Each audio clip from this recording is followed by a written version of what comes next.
Hello and welcome to The Game Changers. I'm Sue Anstis, and this is the podcast where you'll hear from trailblazing women in sport who are knocking down barriers and challenging the status quo for women and girls everywhere. What can we learn from their journeys as we explore some of the key issues around equality in sport and beyond? I'd like to start with a very big thank you to our partners Sport England, who support The Game Changers and the Women's Sport Collective through a National Lottery Award. My guest today is Sandi Procter, President of the LTA, the national governing body for tennis in Britain, and a board member of the European Tennis Federation.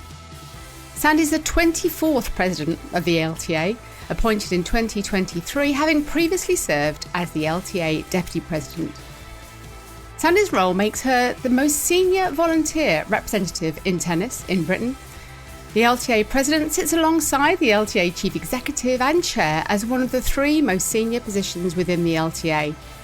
Sandi's a former PE teacher turned tennis coach and was the manager of Bromley Tennis Centre, an early training venue for Emma Raducanu.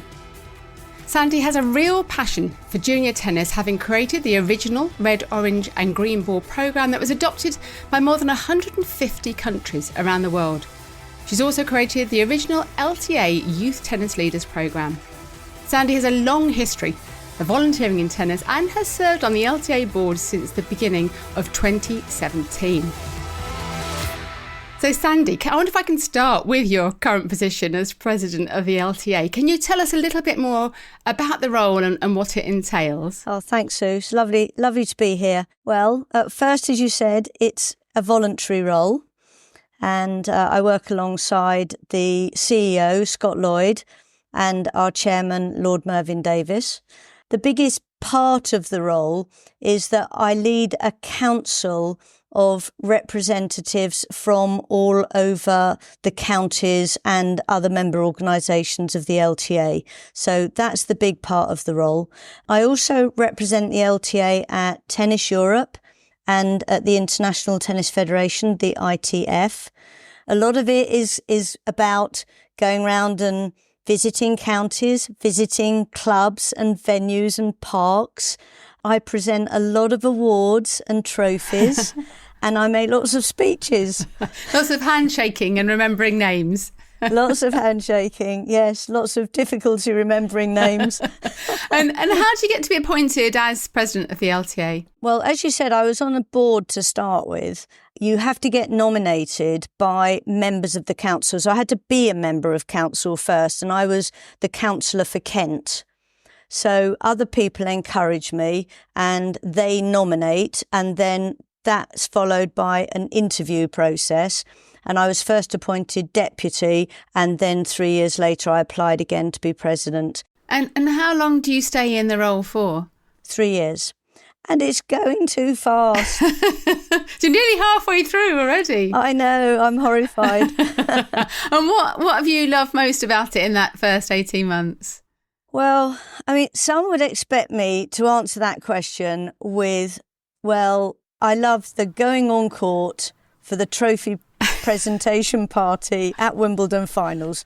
So most people would say that. And indeed, that is awesome. I can't tell you. But it's not really what I love the most. What I love the most is actually the incredible people that I meet. And all the way from passionate, hard-working volunteers when I go on club visits, county visits, to the little talented kids that you just cannot believe how well they can play at age 5, 6 and 7. And really all the way through to even the celebrities in the Royal Box who absolutely adore tennis. So I'm going to say it's about meeting people. But the bit I love the absolute most is presenting awards. We have great LTA awards that happen in the counties, then regions, then national. And my absolute favourite bit is presenting those awards to coaches, volunteers, officials, club people. Their stories are so inspiring. I love it. That's lovely. We're quite similar there, aren't we, I think, in terms of that love of people and what people are doing. I will come back to talk a bit more about your work today, but if I can take you back a little bit to tell us about the young Sandi. So how was sport a part of your life growing up? my parents weren't especially sporty. I mean, they loved a game of cricket on the beach and stuff. But my first love was football. I played football at primary school. I was in the school team, but of course I wasn't officially allowed to be. Yeah. And so I had my hair cut short, and all the boys just played along with the deception. Wow. Probably because they were rubbish at football and I was the only one that could score goals.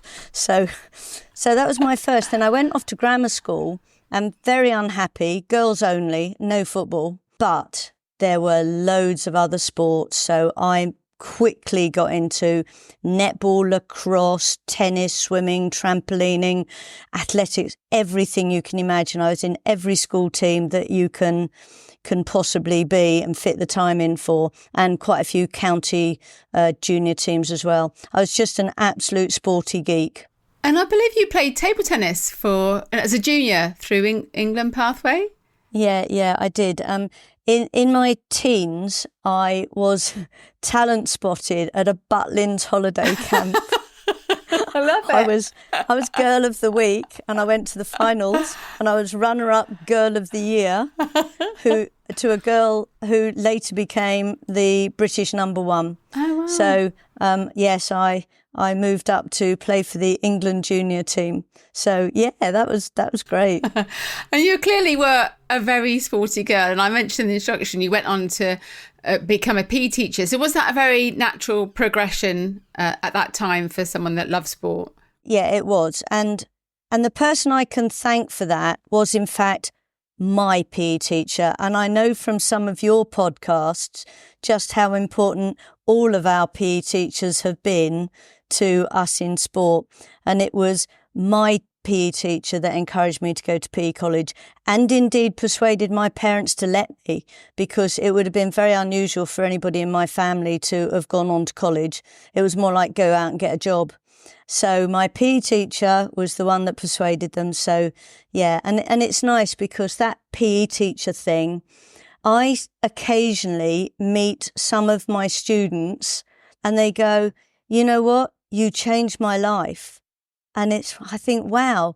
So it's a sort of, generation after generation thing that PE teachers can do. It's just great. And where were you teaching? Where in the country were you teaching when you did teach? I started off in the Ealing area. Right. I'm a lacrosse player. So my teaching inevitably was going to head into private schools at the time. So I started off at Haberdashers' Ass in Ealing, and then I had a couple of other jobs in this part, Surrey way, and then I ended up at Cromhurst in Croydon. And it was great for lacrosse. Actually, I must give a shout out to the fact I did play for England at lacrosse in my 20s. Just drop that in. That in. And I was captain of the England team and vice captain of the GB team. And the captain of the GB team was the one and only Celia Brackenridge. Oh, wow. And we were really great friends. And I know how much she did later for women in sport and safeguarding and everything. So, yeah, it was nice. Do you know, I never met her, and she's someone I've heard so much about and read about, and you kind of think, I'm in a different world. Decades on, what have you. Yeah. I would have loved to have met her and known her. Yeah, she was great. She was quite fearsome.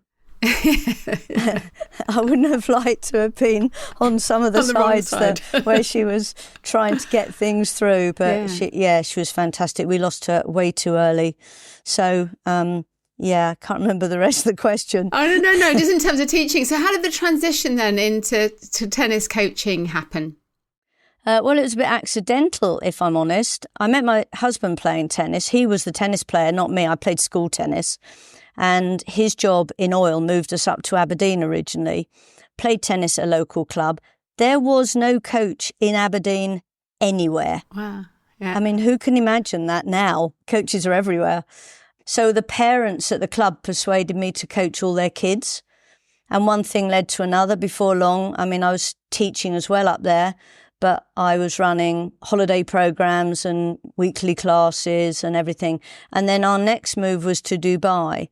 And I carried on coaching there. I coached expats and locals and had some really interesting times doing that. And I never looked back. I did teach PE once more in Cairo, but I was coaching tennis and squash there as well. And then when we got back to the UK, I just started my own coaching businesses. We were in Lincolnshire, Aberdeen, and then back to London. And everywhere I went, I ran my own coaching business. And I specialised in little kids, so multi-activities. And this is where being a PE teacher helped enormously. I'm not a great tennis player, but I knew how to teach like just kids and sports. Yeah. That's interesting, isn't it? Because I was going to mention, I spoke to Judy Murray on the podcast and she kind of highlighted the challenges for female coaches in tennis. But her journey in is really similar to yours, isn't it? Being in an area, they're not being coaches, being encouraged by the parents of other children to start doing more coaching. That's interesting, isn't it? Yeah, she had a much tougher challenge than I did. Because I was at the sort of lower end of it all, with little kids, being a woman and being a PE teacher were a real help to me. She was very much at the upper end of it because she was a very good player herself. Yeah. And she obviously then had some very talented children to coach. So she found it more difficult because every course she went on at the higher end of qualifications, they were full of men and lack of respect. And I've read her book and I know Judy pretty well. And I know she had a really tough time.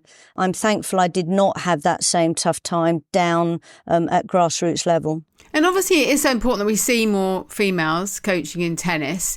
Do you see things are changing within that kind of ecosystem in that, I guess, from when you were coaching even the younger children?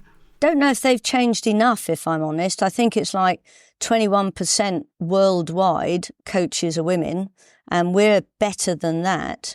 But it isn't enough yet. At the LTA, we are doing quite a few initiatives around subsidising courses for women at the lower end of the coaching qualifications.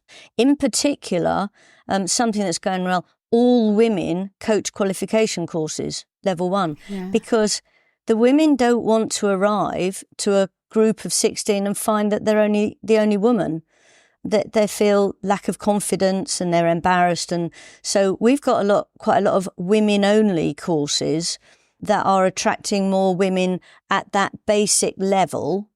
And then hopefully, well, some of them are starting to move up the coaching qualifications from there on. So that's how we are making progress. Yeah. Slowly. And we're seeing that across a lot of sports, aren't we? The UEFA B licence coaching, putting courses on just for women and in rugby. And so, it's good that you're doing that in tennis. It's funny, isn't it? Sometimes I feel we're almost a bit apologetic of needing to put on courses just for women, but it does feel completely different to walk into a room of 40 men when you're the only one. And especially in some of those male team sports where they may have had much more experience of playing as well too. So we still probably have got more to do on the performance side, but we are doing so. We've got a mentoring scheme for women performance coaches and encouraging in particular those girls that have played a lot to a high standard. One or two of them have sort of been part of almost like a training program, an internship, so to encourage them to actually move into coaching having played, because there is a thing about you do need to have a certain standard of play to coach at a higher level. So there are things going on. It's just quite slow. They do go and visit tournaments as a group and study professional players as well. So nice things going on. Yeah, good stuff. You went on to manage Bromley Indoor Tennis Centre, which sounds like a very different role from teaching or coaching. So I'm kind of interested to know how that came about. But did you need to change your approach to your manner, the way in which you work to manage a facility like that? Yes. I had already managed a coaching programme at another club in Bromley, the Park Langley Club. And we had grown the coaching programme there from around 120 to, wait for it, 2,000 people a week. Oh, my goodness. So using all the park courts, all the local school halls and everything. So I'd been there 10 years. So I'd managed a part of a club and managed coaches, which is, of course, one of the biggest challenges. But I am one, so I'm allowed to say that. And then I went off to work for the LTA. And then when I came back to Bromley, then I had to manage the whole centre. So, yeah, my approach was different because, first of all, I did not know how to manage a business. But I used my sort of knowledge of managing coaching teams to bring the team together, because that was the most important thing for me at Bromley, to bring the team. You've got coaches and teenage reception staff are completely different groups of people. But we did lots socially. I had a lot of sort of team gatherings and team networking sessions where I just tried to help them get to know each other and support each other a lot more. And I had to sort of take the view that things like finances and everything else would look after themselves. Did they? Well, yes, luckily we moved the programme. I mean, I know how to get kids on a court and keep them there, but the price of coffee was not sort of in my skill set. But they did look after themselves. And I was part of a local authority set up anyway, so I had that support mechanism. And we moved the programme from about 120 kids to 1,500. And that speaks for itself. If you've got more people on court enjoying and coming back for more and more and moving up, then actually you worry about the financials less. And Bromley is thriving now. Oh, it's fantastic to hear, isn't it? And I believe Emma Raducanu played at the centre, I think competitions and so on. So what's it like to witness that meteoric rise of a young player like that? Well, I've known Emma since she was about 5, so and she played in competitions that I organised. In fact, I took a video recording of her playing in the under-8 county finals one year. I don't know where it is. It's probably on some random computer somewhere, and it'll probably be worth something now. So she started training at Bromley when she was 10 and still does, in fact. Right. So I've sort of managed the coaches who have coached her. In fact, her current coach is a young man called Nick Cavaday, who I coached when he was little. That makes me feel a bit old. So indirectly, you're coaching her through coaching him, yeah? Yeah, sort of. Yeah, there you go. But it was good. Emma is a delightful girl. So I hope she gets things sorted. I mean, that whole meteoric rise around the US Open was unbelievable. And very, very annoyingly, I wasn't allowed to be there. I could have been there in my deputy president status, but we weren't allowed to travel. And I thought, that's so annoying. But believe me, I and many other Bromley people were absolutely glued to every minute in wonder as she just kept winning through qualifying, one round after another. By the time she got to the final, I knew she was going to win. I was all right then. I wasn't nervous. And maybe she'll win again, another Open major, and then you'll be there for that one. Yeah, she's just played brilliantly in the Billie Jean King Cup, and wow, she showed us what she can do. Yeah, absolutely.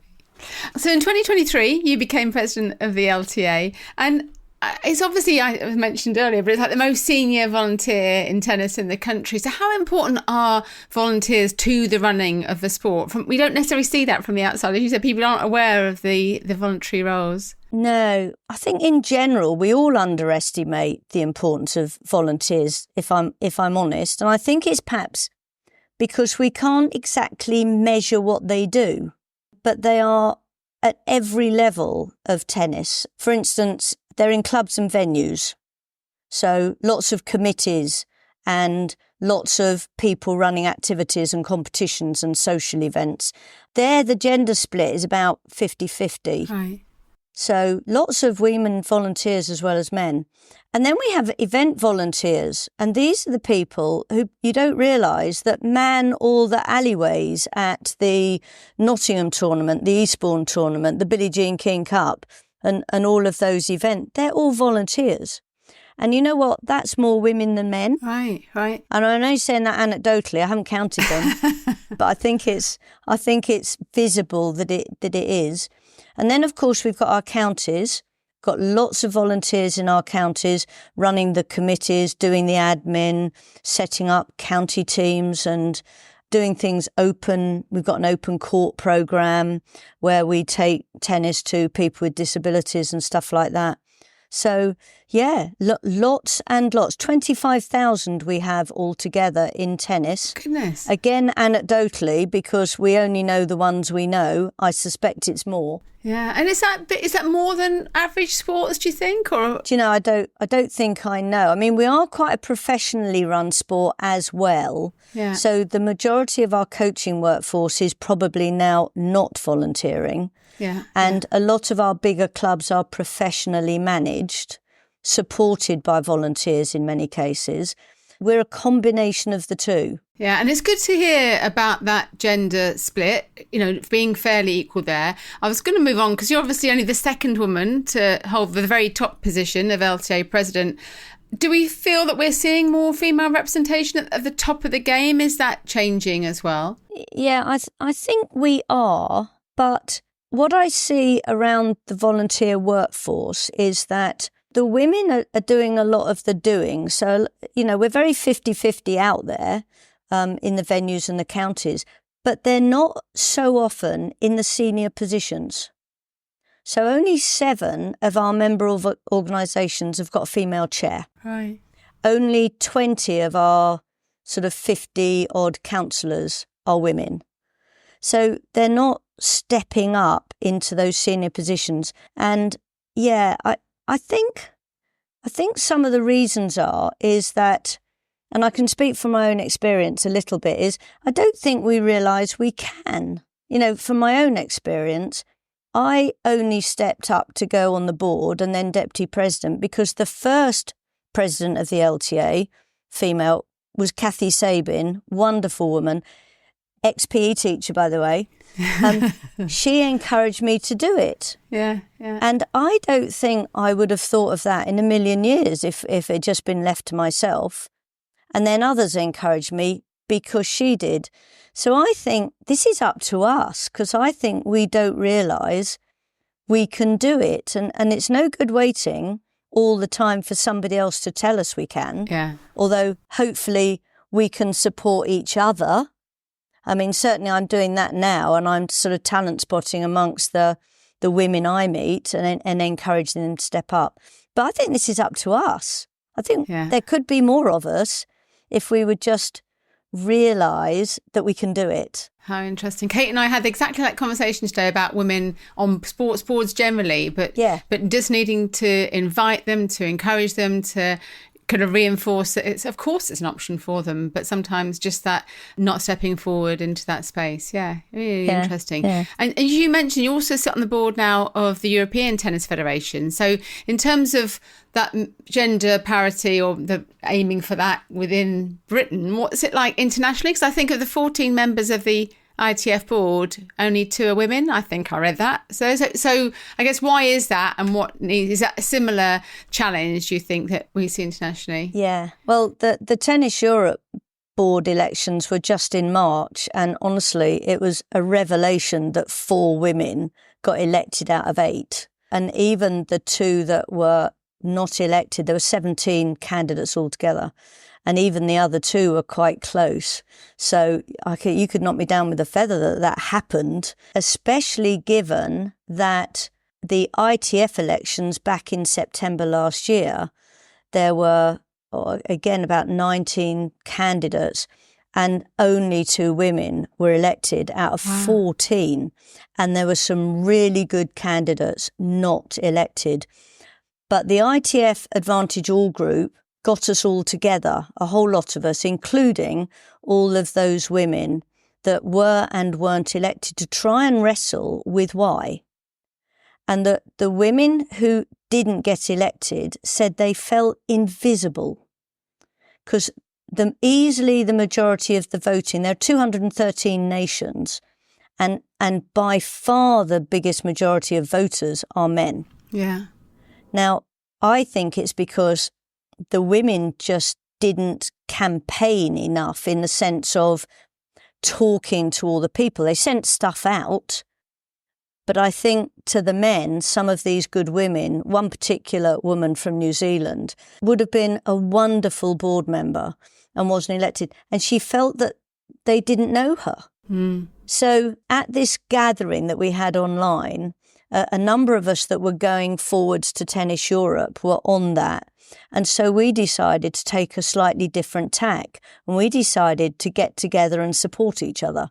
So rather than go out there and only campaign for ourselves or individually, we went out there and campaigned for each other. Oh, I love that. And we went and joined in every male conversation that we could find, not just to talk about me, but to talk about Sheila and Nicolina and Florence. And we talked about the others in our women's group. And I think that helped. I think that made the guys realise that we were supporting each other and that the others were good as well. Yeah. I think it worked. I went to an ITF, a UK sport event recently where they talked about international federations, and it's an area I don't know much about, but it was fascinating. But about trying to increase the gender parity on those different boards. And a lot of it that came up, they'd done some research, was around not being in the rooms, in the bars at the event the day before, because many of the women have caring, requirements or weren't able to be there and maybe didn't feel confident hanging around in the bar till late at night with all the, etc. Anyway, that was just a few examples of. But therefore, exactly as you said, they weren't known. They haven't been around for many, many years. And so completely more than capable, kind of brilliant people, but weren't getting voted on because they hadn't been in the places where some of the businesses almost done the night before they got to council had been done in bars and lunches and golf courses. You're right. And that business of sort of socialising after the meetings that have gone on and being, you may not want to, and you may be shattered and want to go to bed, but you've got to just stay up and pretend to drink that drink that some guy has brought everybody around, and you've got to just join in and I don't want to say one of the lads, because you just don't need to behave like that, but you do need to make yourself visible with them. And I think that's what we did. What's your thinking on quotas on boards for that purpose, almost to begin to address that balance? Well, Tennis Europe has a quota of 2 and ITF has got a quota of 2. So 2 women of all I know, absolute joke, isn't it? But it's moving. Okay.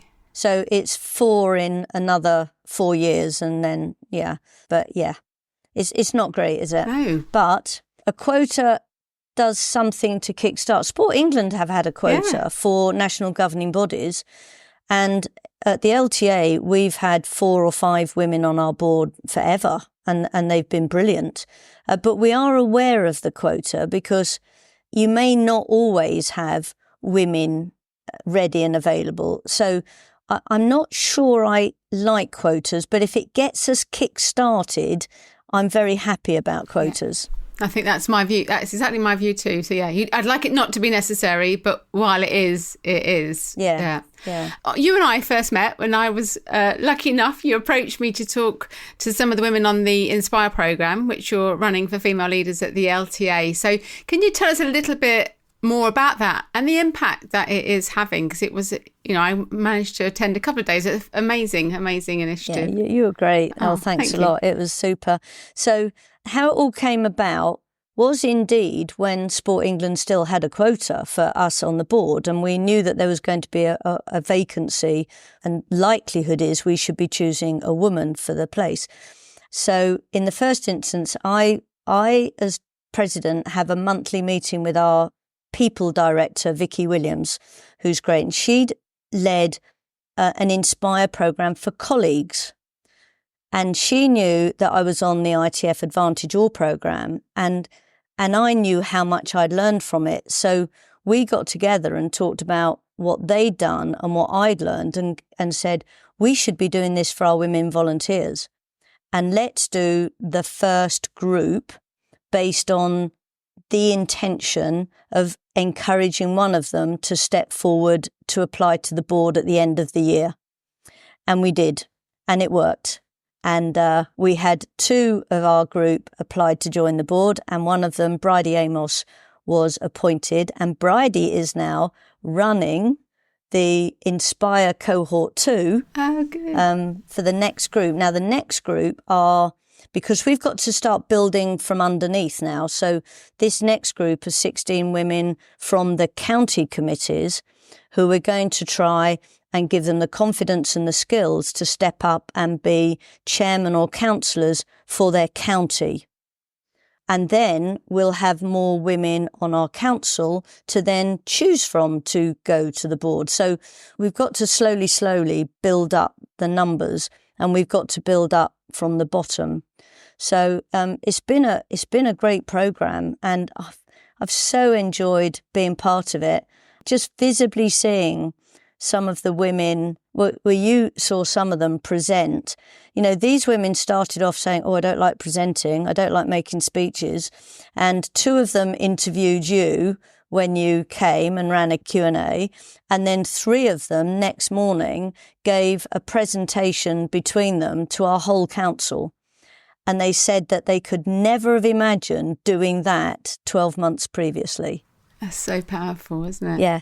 You talked about Sport England and that kind of parity or the beginning to move towards a quota on boards. And there's obviously much to celebrate on this front in recent years at the All England Tennis Club and who run the Wimbledon Championship. So I'm wondering if you can tell us about some of the incredible women that are involved on that organisation. Well, first of all, I think it's probably important for listeners to know that the LTA doesn't run Wimbledon, which is a very common misperception.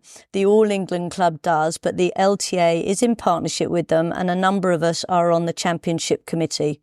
So their new chairman is their first ever woman, Debbie Jevons, and she has got enormous experience in sports administration with the Olympics, with rugby, with Football League. So she was a very, very good candidate, and she's going to be brilliant. It's early days, and she's got so much on her plate all at once. Never mind running one of the, her team runs one of the biggest events in the world, but she's doing great. And the CEO, Sally Bolton, is also a woman, with a lot of experience. Now, she got quite a lot of her experience within the All England Club previously.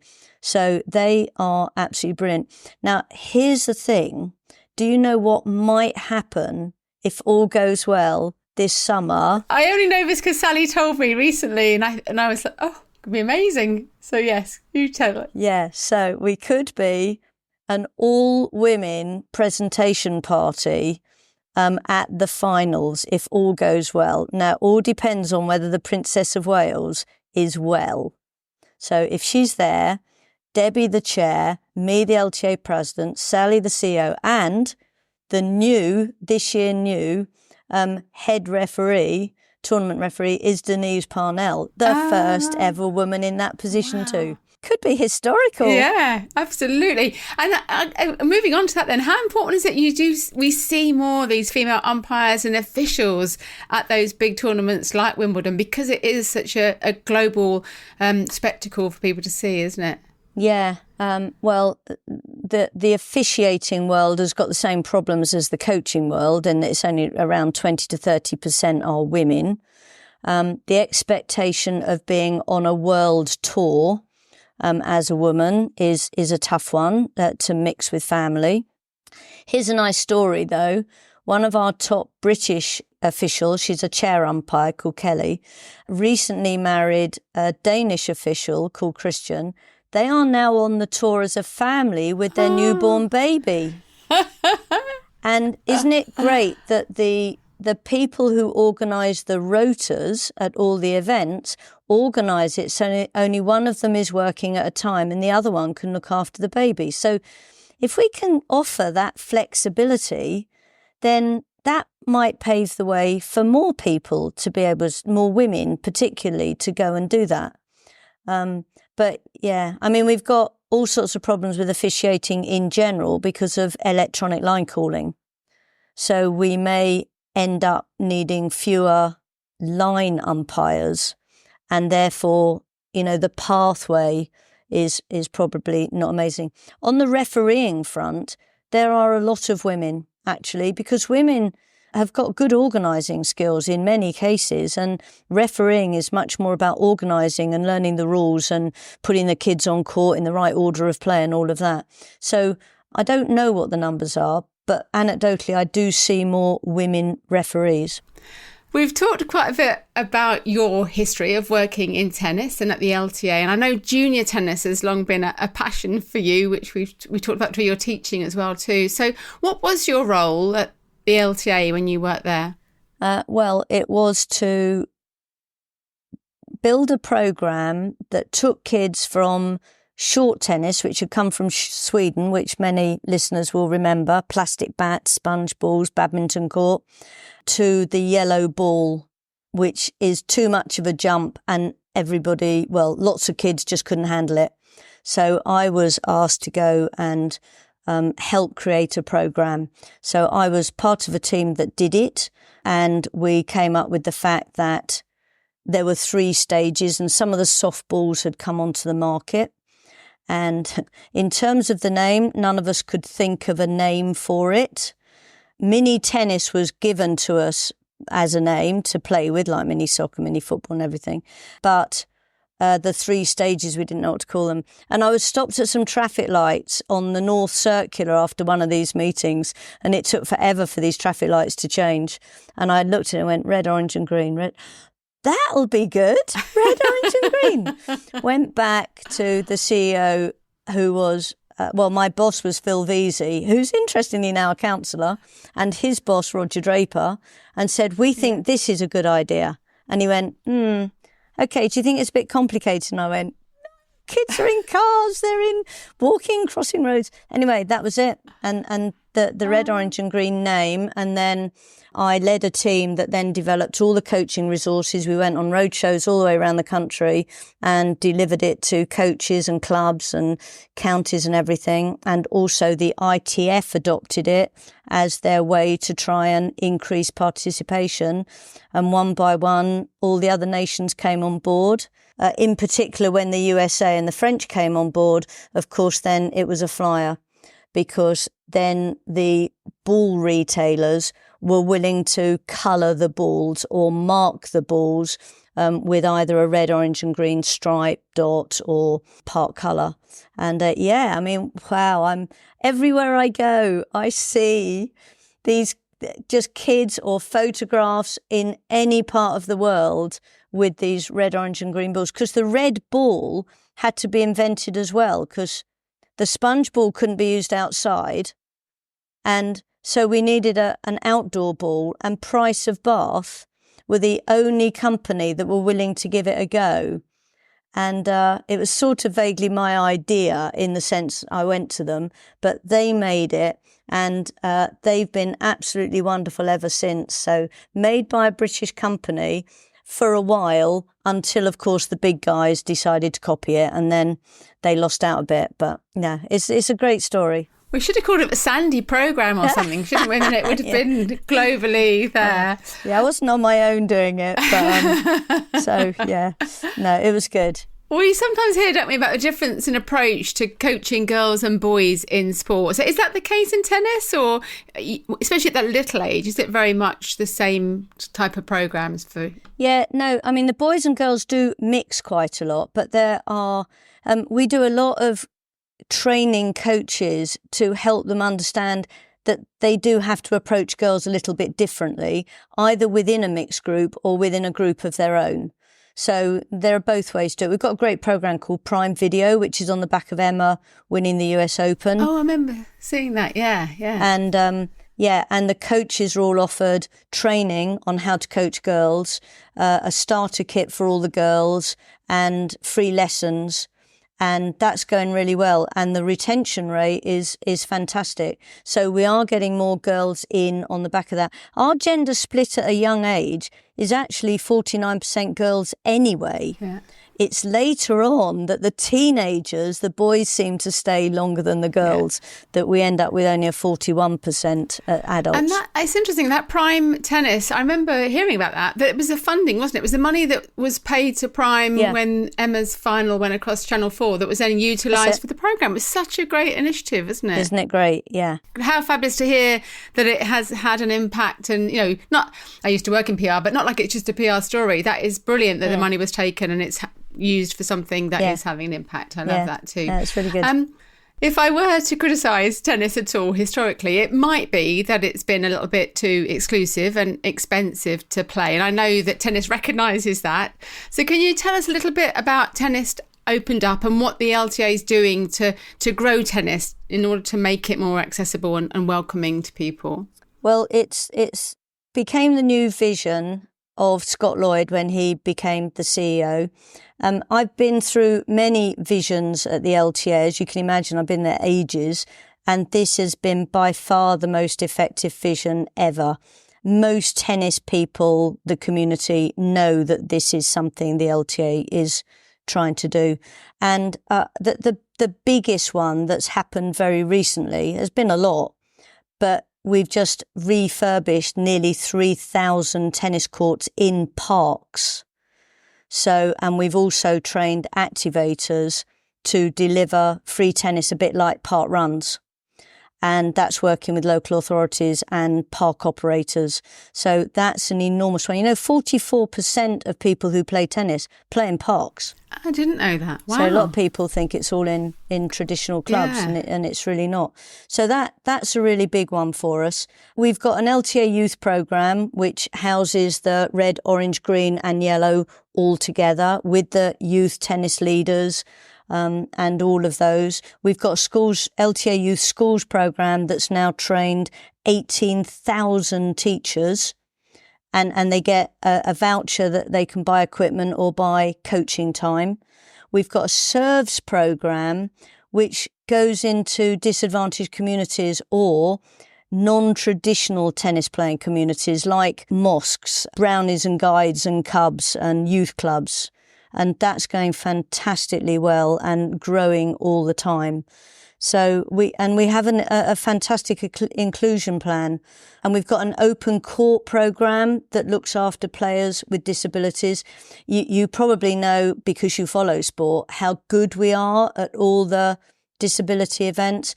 Our wheelchair players, Gordon and Alfie, are unbelievable. Yeah. So they've won so many tournaments, but also we won something like 11 medals at the World Blind Games last year, and another haul of medals at the Games for intellectually impaired. So we're really good at all of the impairments, and we include them. And many of our venues are learning about how they can provide visually impaired tennis, wheelchair tennis. Lots of them are doing LD sessions with local SEN schools. So it is really, really working. That's so good to hear, isn't it? And I think just hearing your passion and enthusiasm for it too, to see that it is, because I think it's hard when you're on the outside, it's easy to be critical, but great, especially to hear about the parks activity too. I am hearing more and more of my friends talking about paddle and pickleball. So I wonder how those formats might be bringing more people, and especially more women, to tennis and just to the tennis type sports. Yeah, I think you're right. So first of all, both of them are easier to play than tennis. Although if only our adults would play with a green ball, they'd also find it fairly easy. But that's another story. But it is easier to play, and it's a smaller space, so it is, of course, more sociable. There's a lot more banter because you're nearer to each other, and both of them are nearly always doubles. So yeah, it's going to attract women because of those two things. Easier and more sociable. And lots of clubs are putting paddle courts in. That takes a structured sort of building. You have to build the court because it's got walls and everything. But a lot of clubs have added them, and then they are now also adding pickleball by just simply marking a court on each end of a hard tennis court. And a really good club is offering all of them, and all of them can live alongside each other, no problem. The paddle and pickle are attracting a new audience, and in many cases, women. And the pickle in particular could attract a new audience, but at the moment is just keeping, if you like, the slightly older men and women in the club that can't manage a tennis game anymore, but they can manage pickle. And also there's walking tennis, like walking netball, walking football. Yeah, we've got walking tennis, and it's brilliant. So the really forward-thinking clubs are offering all of them. Yeah. Oh, it's exciting. It's exciting times, isn't it? Really good. Yeah. Finally, Sandi, you've obviously given so much to tennis across your career. But if you had to just summarise, what would you say that tennis has given you? Well, first of all, it's given me friends, new friends in tennis. We've got just loads of them. I'm so pleased. Friends for the rest of my life, I'm sure. I suppose secondly, it's given me experiences that I will never forget. So I've talked about some of them today. Wimbledon, I go to the Grand Slams, I present awards. I'm treated like royalty when I go to clubs, and they've always got homemade cake everywhere. Thus, I'm having a few problems with my waistline. I think the other thing, two other things. One is, since I retired in particular, it's given me a great purpose. I am so busy and I get up every morning and the to-do list is longer than I could ever achieve, but I love it. And lastly, I'm going to say the joy. It's given me joy. The joy of knowing that I have made a difference to the kids I've taught, the kids I've coached tennis. Many of them went on to play for Great Britain. Many of them have found careers in tennis. And I'm just delighted I enjoyed the joy of giving and making a difference. That's what it's given to me.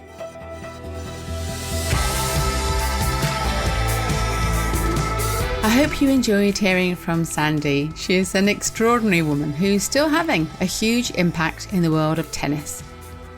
If you'd like to hear from more trailblazers in sport like Sandi, there are over 180 episodes of the Game Changers podcast that are all free to listen to on podcast platforms or from our website at fearlesswomen.co.uk.